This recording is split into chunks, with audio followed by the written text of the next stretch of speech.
Salut à tous, je m'appelle Antoine Caron et je suis heureux de vous accueillir sur cette chaîne dédiée à la pêche. Ici, je partage des astuces sur la pêche, le choix des appâts et des leurres, et j'aide également les débutants. Abonnez-vous pour rester toujours au courant. Et maintenant, passons au sujet du jour. Bonjour à tous. Dans cette vidéo, je vais vous parler de 3 types de spots incontournables pour pêcher le loup au stick-bait. Que vous soyez débutant ou pêcheur expérimenté, ces endroits stratégiques vous aideront à maximiser vos chances de succès.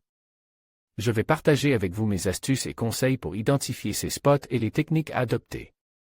Alors, préparez vos cannes et suivez-moi dans cette aventure de pêche.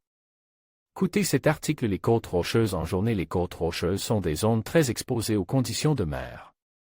Les vagues créées par le vent et la houle provenant du large brassent les bordures et offrent un très bon terrain de chasse pour le loup. La température de l'eau est généralement plus fraîche, car l'accès rapide aux grandes profondeurs diminue la vitesse de chauffe de l'eau de surface. Le loup longe très souvent les bordures rocheuses à la recherche d'une proie facile. Bien qu'il ne soit pas en très grande activité à cette période de la journée, il reste très opportuniste et n'hésitez pas à attaquer. Un leurre de surface dans l'eau claire. Pour se donner le maximum de chance, il convient de choisir une zone brassée sans que la surface ne soit recouverte de mousse blanche créée par le ressac. Le loup doit être capable de repérer votre leurre avec sa vision pour ne pas rater son attaque. Les plages de sable aux heures sombres. Lorsque le soleil est bas dans le ciel, que l'activité humaine est faible, les loups en profitent pour envahir les plages de sable. Matin et soir, des petits poissons se rapprochent du bord, attirent par la lumière lointaine des lampadaires et se retrouvent coincés dans peu d'eau. Au petit matin, les loups sont souvent très agressifs, particulièrement après une nuit de lune noire, où la chasse dans le noir complet est difficile pour eux.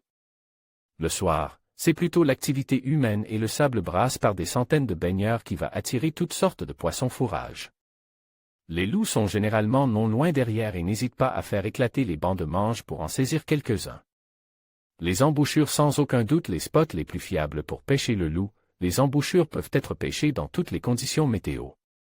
Hormis lors de la période de reproduction du loup, toutes les saisons sont également intéressantes. Quelques facteurs modifient toutefois l'activité des poissons, car ils peuvent ne pas être mordeurs bien qu'ils soient présents. Restez à l'affût du débit du fleuve qui se jette dans la mer, car c'est souvent lui qui crée l'activité. Une petite crue en amont peut pousser une grande quantité de sédiments et de potentielle nourriture pour le loup. En saison estivale, on peut observer les loups remonter ce fleuve aussi loin que possible et se retrouvent généralement bloqués au premier barrage à sel.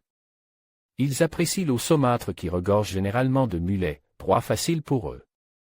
En conclusion, pour maximiser vos chances de pêcher le loup au stick-bait, il est essentiel de connaître les 3 types de spots incontournables. Les zones rocheuses, les estuaires et les plages sablonneuses. Chacun de ces lieux offre des conditions uniques qui attirent ce prédateur. N'oubliez pas d'adapter votre technique et votre approche en fonction de l'environnement. Avec un peu de patience et de pratique, vous serez en mesure de réaliser de belles prises. Merci d'avoir regardé et à bientôt pour de nouvelles aventures de pêche.